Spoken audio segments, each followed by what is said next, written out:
I remember this just vaguely, since I was little at the time, maybe 7. In my old house, my room had its own floor. It wasn't even supposed to be a bedroom. It was more of an attachment to the attic, or a closet-type room. The people that owned the house before us used it as a playroom for their daughters. My room also had a huge closet door that was attached to the attic. The closet was elevated up so that you would have to climb a set of wooden stairs to get into it. It had a big sliding door, and it was completely packed with toys and other junk from my childhood. Since I was little at the time, I always got scared of being so separated from the rest of my family and having that huge closet in my room.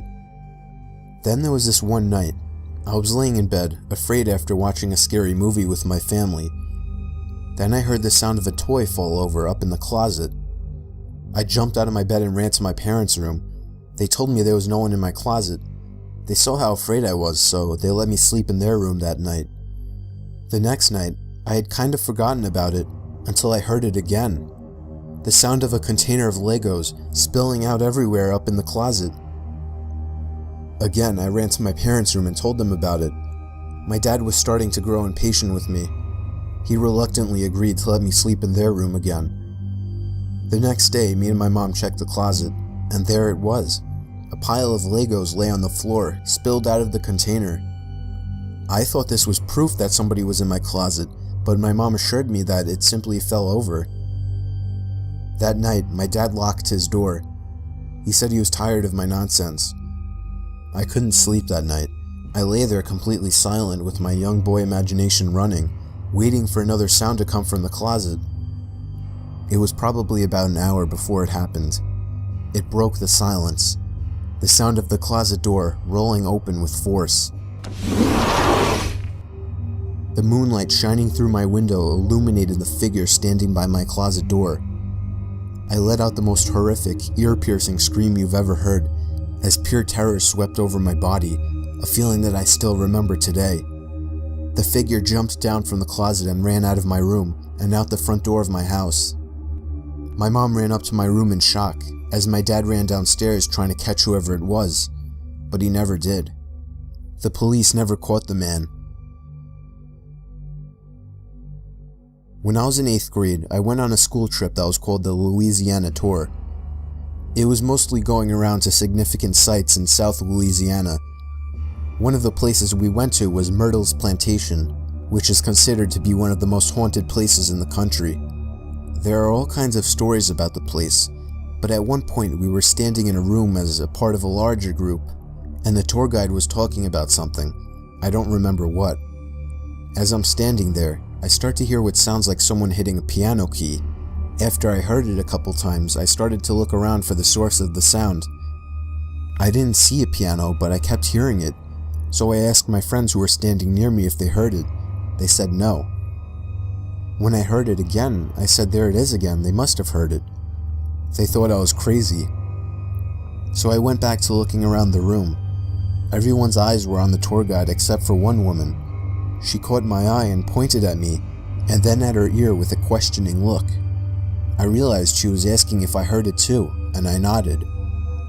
At this point, the tour guide starts telling a story about a soldier who had died there and that he played the piano, and multiple guests had reported hearing him playing in the night. I honestly didn't know what to think. I guess I still don't. I talked to the woman as we were all leaving the room, and she said she heard the exact same thing as me, but her husband and son had not heard it.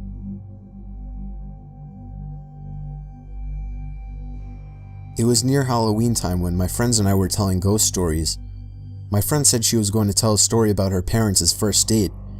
She said she didn't like telling the story since it was actually true, but we prodded her on. To cut to the chase, the parents had a nice, if awkward, first date, and around the time that they would have said goodnight, the male in the situation, who's my friend's dad, suggested that they go for a midnight hike up Provo Canyon. He apparently knew the place, since he had done a fair amount of rock climbing in the area. So the two drove up the mouth of the canyon, got out of their cars, and started hiking under just the light of the stars, since it was a new moon. At some point, the man starts getting a bad feeling, since the pathway ahead, which would pass under some trees, would be dark, and because it was getting quite late. He ignores the feeling and presses on. A minute later, the feeling came back to the man. He ignored it again and started walking a bit of the way into the trees when his foot hit something soft in the middle of the path. Under the trees, it was too dark to see just what this soft thing was, and the feeling came back stronger than ever. Instead of finding out what his foot had bumped into, he and the woman both agreed to hightail it out of there. Years later, after being married for some time, they were watching an interview with the serial killer Ted Bundy. In response to a question asking him to describe the time that he felt the closest to being caught, he explained about the night that he lured a girl into Provo Canyon and had just killed her when he heard some people coming up the trail. He explained how he hid in the trees just in time, only to watch some guy walk right into the body, and for some reason, just turn around and walk away. My school's library is open until 2 in the morning for the idiots like me that don't do their essays until the last minute. It's a pretty small building and most of the books are in the basement area called the stacks. Just to give you a quick layout, there's the big main stairs that go down to the stacks, a vending machine room, and the long hallway with the 4 entrances into the stacks. The stacks are 2 really big rooms on opposite sides of the hallway with a huge amount of bookshelves and study desks lining the walls. I was there around 11 p.m. last year. It was a pretty research-intensive essay, so I was down in the stacks working in one of the study desks, so I didn't have to keep going upstairs and downstairs again. I had been there for maybe 2 hours, and everyone except for a boy working a few desks down from me had already left. I was pretty zoned out by this point. It was an 8 a.m. class, so I didn't have much time until it was due, and I was sort of panicking. So it really pissed me off when I heard someone flipping through book pages really fast to make them do that loud whipping noise at the other end of the room. I sort of ignored it for a while, thinking they'd go away eventually, but they just kept doing it. After about 5 minutes, I got sick of it and started to walk over to tell them to knock it off. I get about 3 steps across the room and it just stops. I sat back down and it was quiet again, only for like 10 minutes before the flipping pages noise started again, only loads louder, like they'd grabbed a huge book that time. The boy started to get pissed off too, and he stood up and started walking around through the bookshelves trying to find them. It kept going, so I got up too and started looking around with him.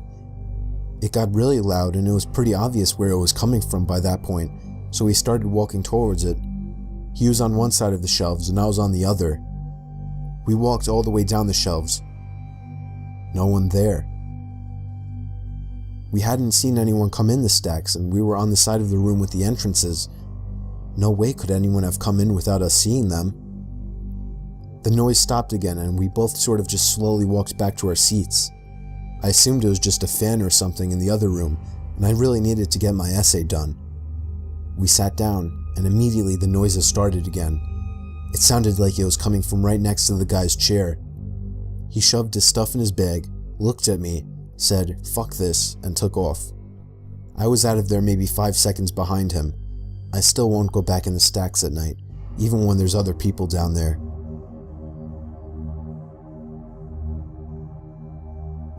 This happened when I still had my fishing boat. It was a horrifying experience that will never leave us. Me and my wife departed from the East Coast for our 2-day fishing trip in the North Atlantic. The first day and night were normal. We got a decent catch. At night we played cards while listening to music. It was enjoyable up until the next night.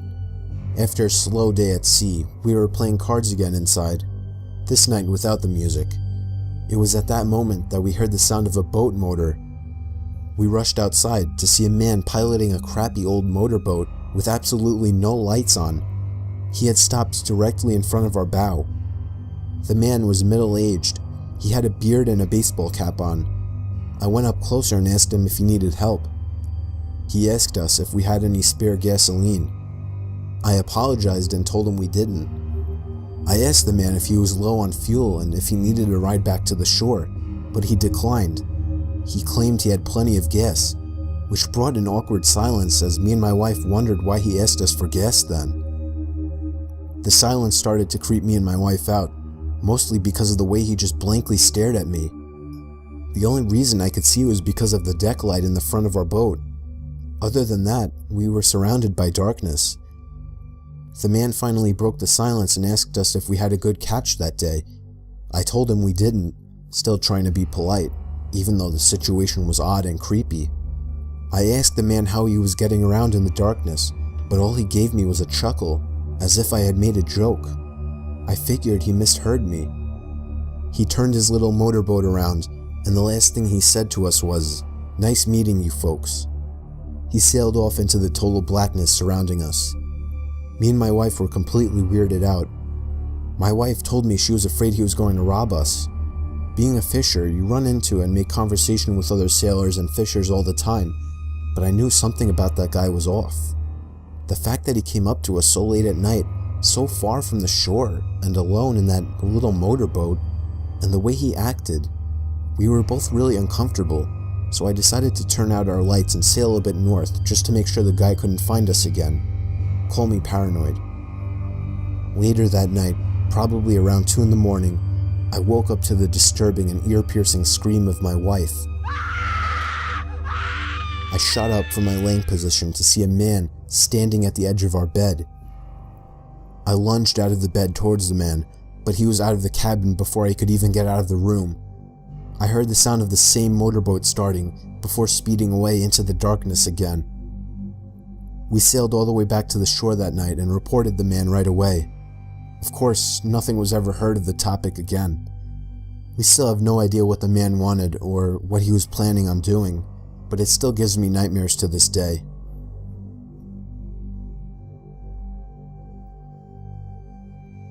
The way my bedroom was laid out was that across the room from my bed, there's a small alcove that does not receive any light because of the closet that's slightly in front of it. So the closet blocks the ceiling light and the ambient light from outside when it's dark. I was in 4th year high school and was trying to sleep but couldn't. You know that feeling like someone's staring at you? I was feeling it. I couldn't shake it, and it just felt like whatever was staring at me had such malicious intent in it. I opened my eyes and my gaze was drawn to that dark corner of the room where I saw a hazy, darker outline in it. I got goosebumps, but thought that it was nothing there. I'm just imagining things. I closed my eyes again, trying to force myself to get sleep, but I can't shake that evil feeling stare. Then, there was a creak sound, the sound from somebody putting pressure on the floor. I opened my eyes again, and that shadow thing was in the opposite corner now. All my inner senses went ballistic, and I threw my pillow and blanket over my head as I cried myself to sleep, all while hoping that the thing wouldn't come closer. I know I didn't imagine or dream it, and it still sends chills down my spine to this day.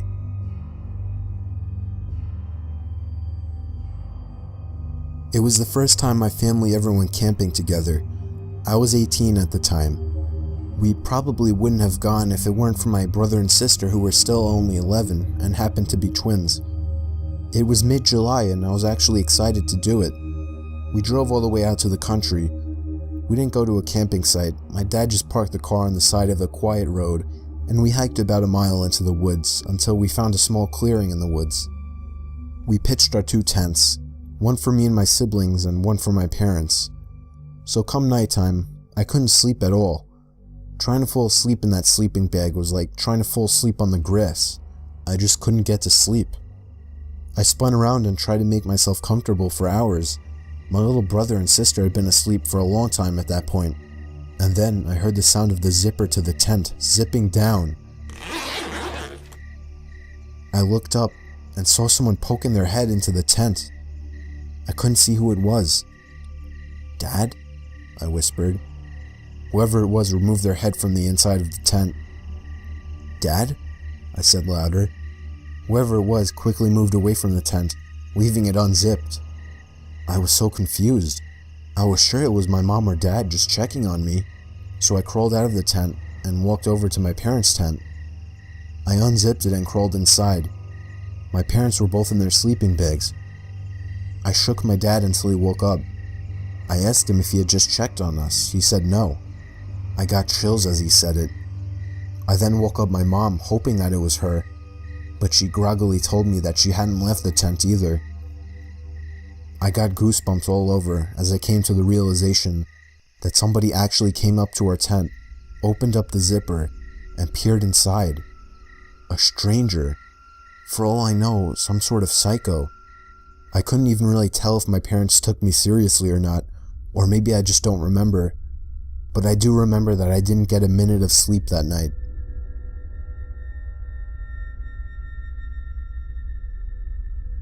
My parents were on their honeymoon to Key West. When they arrived at the hotel to check in, they were told that the room would be non-smoking. With my dad being a smoker, they requested a different room. They got the room switch and went to their room. As they got off the elevator, the smell of fresh paint was overwhelming. Down the hall there was a painter with all necessary supplies laid out around him as he was painting the wall. As my parents walked past him, they casually greeted him, and the painter had absolutely no acknowledgement of their presence. Whatever. When they got to their room, the smell of paint was even worse in there, so bad it wasn't even bearable, so they decided to go to the front desk to change rooms. When they explained the situation, the attendant looked very confused and informed them that there wasn't a scheduled paint job on that floor for that day, but agreed to change their room anyway. My parents go back to their floor to grab their luggage, and the painter is completely gone. All supplies cleaned up and gone within 10 minutes, and the smell of paint was completely gone. At this point, my parents were freaked out, but didn't think much of it and went to their new room. The next morning on their way to breakfast, they overhear a tour guide talking to a group. My parents tuned in when the guide mentioned the floor that they were originally supposed to stay on. Apparently a long time ago, there was a painter on that floor painting and fell down the elevator shaft to his death. Now my parents don't normally believe in the paranormal, but after an event like this that they had no explanation for, it freaked them out a good bit.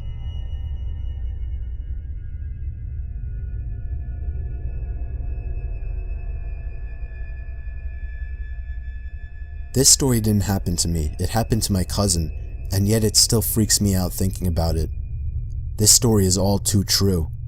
My cousin Nikki was on Skype with his girlfriend Sam at around 1 in the morning on a Friday night. She was asking him to come over and stay the night, but he didn't really want to drive over that late. Sometime into the conversation, Nikki noticed the closet door behind Sam open a crack. Nikki pointed it out, and Sammy turned and looked at the closet. They both ended up ignoring it. It was probably another half hour into the conversation that the closet door creaked open even more. Nikki spotted it again and told Sam that her little brother must be hiding in the closet. She denied it and told him the window was open or something, so there must have been a draft. It was about half an hour later that the closet door completely opened and somebody stepped out of the closet and walked out of Sam's bedroom.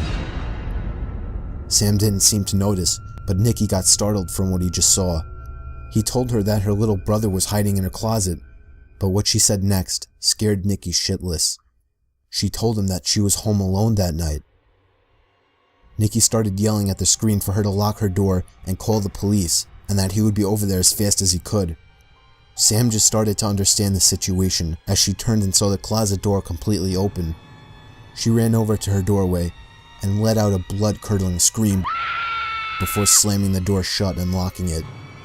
Nikki drove over as fast as he could while calling the police. When he got there, the front door was left open, so he ran into the house into Sam's room. He knocked on the door and told her it was him, but she wouldn't answer. When the police finally arrived, they busted open the door to find her curled up in the corner of the room in shock. She later told the police that she had seen somebody standing face to face with her at the doorway before shutting the door.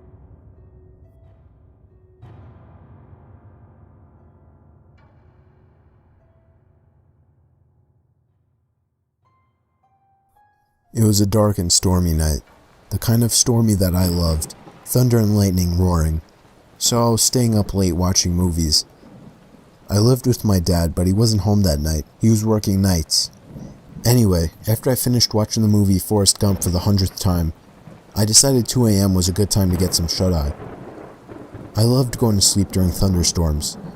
It was just enjoyable to listen to, but suddenly, I heard the sound of something hitting my window. It wasn't the sound of rain hitting the window, but in such a big storm I didn't think much of it and put my head back down. But a few seconds later, the same noise. Something hits the window again. This time I made the sound out to be a rock hitting the window. My heart started racing. It couldn't be my dad. He would call if something was wrong. Another rock hits the window. I found myself glued to my bed. I didn't want to look out the window, but whoever was outside surely knew I was up there. I had just turned the TV off. They could have seen the bright glare through the window. I just decided if I ignored it, they would go away. Another rock hit the window, and then another. It was getting faster. The rain started to lighten up, and that's when I heard the sound of a truck engine running down in the street. A much louder thump to the window was where I drew the line. I got out of my bed planning to call the cops. I ran down the stairs towards the phone, but as I passed the front door, I saw something. Something through the glass window at the top of the door.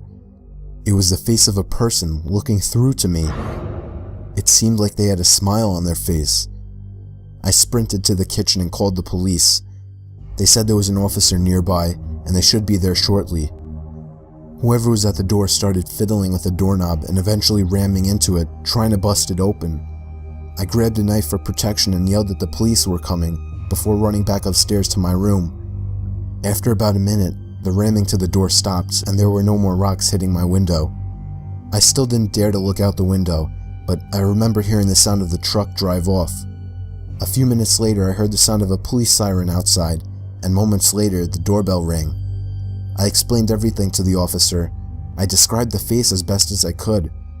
Unfortunately, I couldn't provide him any information about the vehicle. If only I had looked out the window. I still regret not taking a quick look.